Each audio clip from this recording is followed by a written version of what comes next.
You're watching the Slice Tower Hamlets election coverage ahead of the general election on the 4th of July. Joe Hudson Small is the Green Party candidate standing in Stratford and Bow. He's also the co chair of the Green Party Regional Council, and he joins us now. Joe Hudson Small, thank you so much for joining us today. Can you tell me first, why are you running for office in this general election?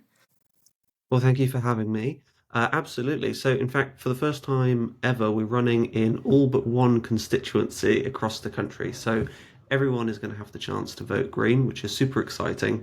And we're expecting to have record results with at least four new Green MPs, along with, including here in Stratford and Bow, 40 to 50 constituencies where we're expecting to come second.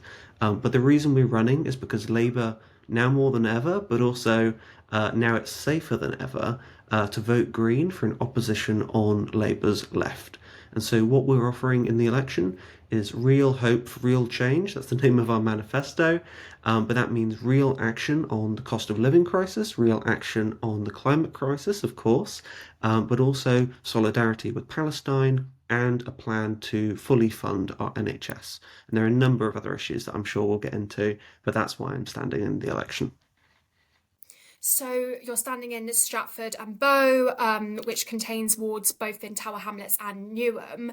Those boroughs are some of the most deprived areas in London, where child poverty is at almost 50%. When so many voters are struggling to simply put food on the table, can we really afford to be green? Well, it's a great question. And actually, the way I look at this is how can we afford not to? But also, we don't see going green um, as a setback. So, for example, our plan to retrofit homes with new insulation is going to bring bills down. So it's not going to be expensive.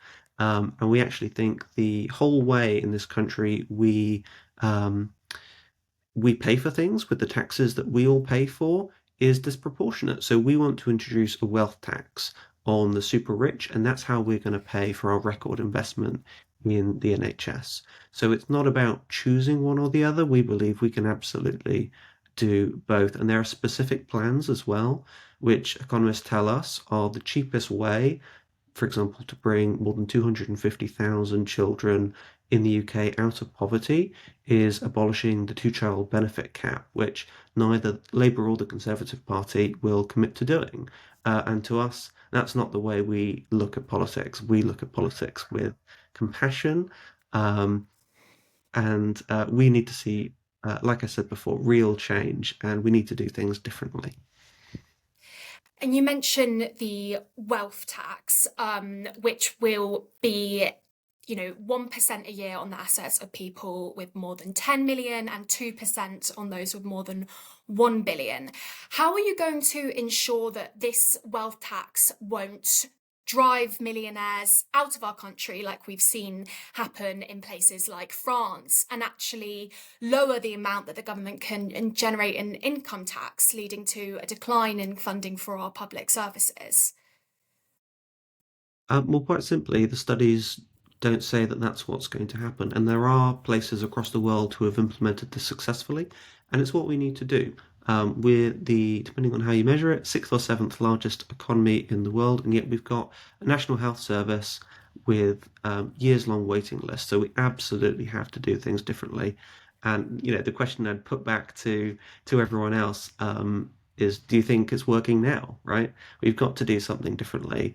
And this is one of our several plans for how to fund more than 30 billion of investment per year in the NHS, but also 20 billion in social care. And that's going to take the pressure off the back end of the NHS as well. So, as well as funding the NHS, the Green Party manifesto promises 8 billion for education and 10 billion for transport by the end of the next parliament.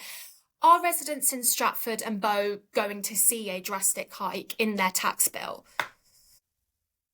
Absolutely not. So we've talked before about the national insurance changes we want to make, and that's only going to be earners on more than £50,000, which is much higher than the average wage in both of those boroughs, as well as the wealth taxes. So absolutely not. We are looking at this with compassion and helping those most in need. Obviously, yes, the national insurance increase payments will only impact those earners above 50,000, but across London that is indeed, includes the middle classes, and these are families, trying to generate wealth in order to support their families. How are you going, and with the cost of living crisis, how are you going to support these middle class families who might also be struggling? Well, that's a concern as well, but we're looking really at those who need help the most, but also it's about value for money. So by investing in our public services, we'll be saving money as individual families elsewhere. So we think everyone is going to be better off under our plan, and everyone is going to be better off in a more equal society. So, when we polled our readers about their concerns in Stratford and Bow, one of the biggest responses we got was about the privatisation and commercialisation of green spaces like Victoria Park, originally built to be the lungs of the East End. Will you stand with residents who are passionate about conserving local green spaces? Of course. In fact, I was part of our London campaign where Zoe Garbett argued for not just protecting our green spaces, but producing 10 new parks across London because we're in one of the most nature deprived parts of the country, as you'd expect. But that doesn't mean that we're not going to prioritise housing. And in fact, we want to build more than 150,000 new council homes per year. But all of that's going to be on those disused brownfield sites within the city, not on the green belt and not taking away spaces from our parks. And your target audience obviously includes young people, many of whom are particularly worried about climate change, but they're also the generation that is worried they'll never be able to afford a home. What will the Green Party do to ensure young people in Stratford and Bow can one day own a home like their parents? That's a great question as well. So we've got quite a lot planned in the area of housing. So we want to look at implementing or at least evolving the ability to impose rent controls to local authorities, which will be done in consultation with both renters and landlords. There'll be a new commission to look at how to make that feasible. But that's something that's worked with our European partners in cities like Vienna and in other places in the world. We also want to look at our housing quality. We want to retrofit those houses with new insulation, have cheaper bills, it'll be cheaper to stay living somewhere. But also, we want to end the unfair Section 21 or no fault evictions because even if you're lucky enough to have somewhere to live, it causes a huge amount of disruption, especially if you've got children in school to then have to sort of uproot and move somewhere across the city.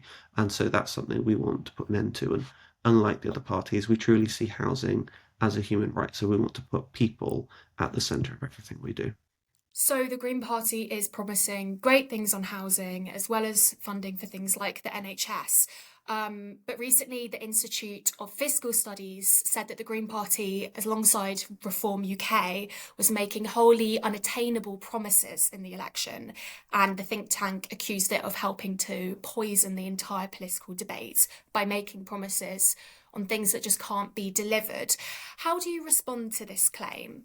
Well, our manifesto is fully costed, and also what you're saying is true. We are offering a lot more than the other parties are. In fact, Labour have a net spending of about 5 billion, which is even less than the Conservatives.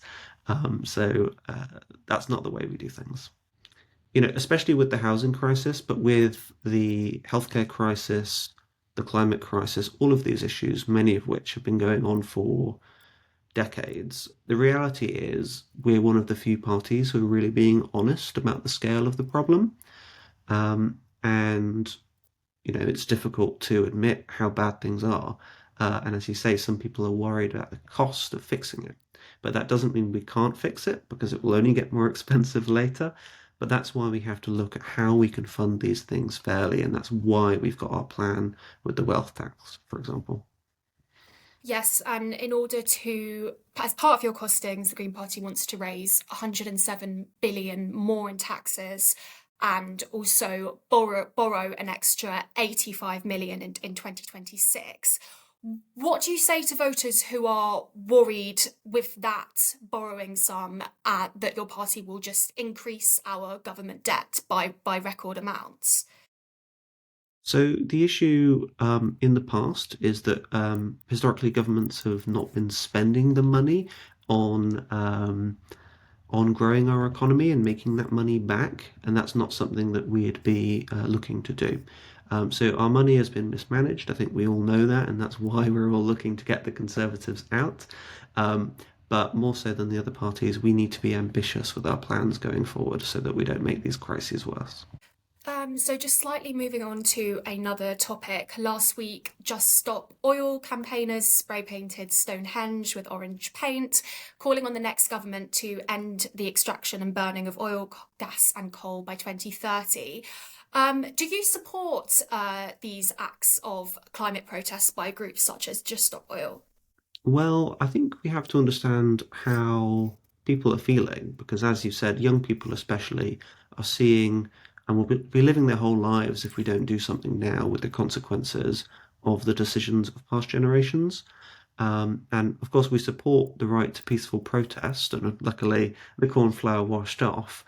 Um, but that's not the way the Green Party looks to make change. We're standing, as I said, in more than 570 seats because we're looking to win seats in Parliament and to make real change and to make a real difference, listening to all the different stakeholders in the community rather than just those who shout the loudest.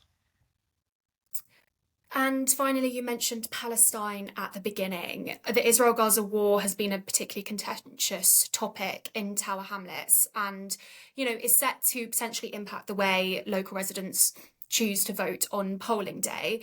What's your stance on the ongoing conflict? And if Green Party was to be elected into government, how would they intervene in the war?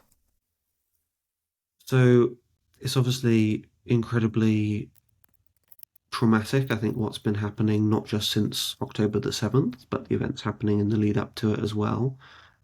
So in fact, we're proud to be the first party to have called for an immediate ceasefire in both Israel and Gaza.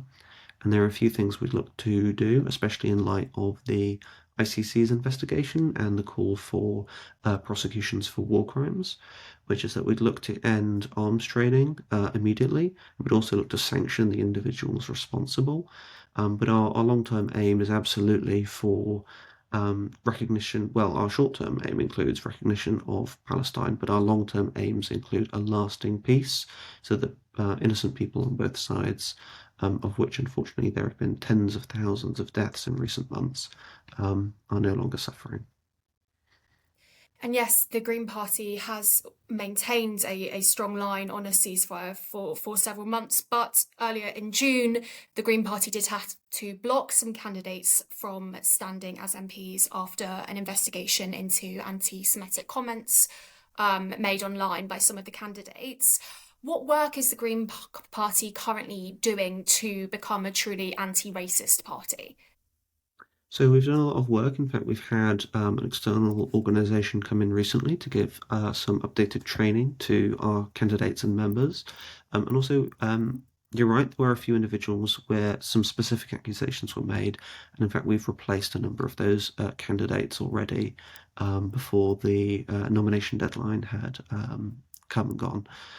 So it's very unfortunate, obviously, that that had to happen, that those comments were made, but hopefully this is something we can all move forward with together.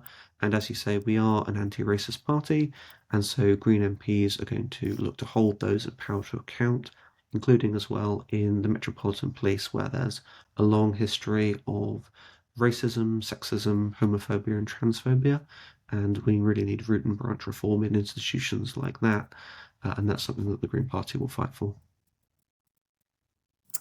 And finally, on a more light-hearted note, so that potential voters can get to know you better, what would you say is your favourite natural beauty spot in Stratford and Bow that you like to visit?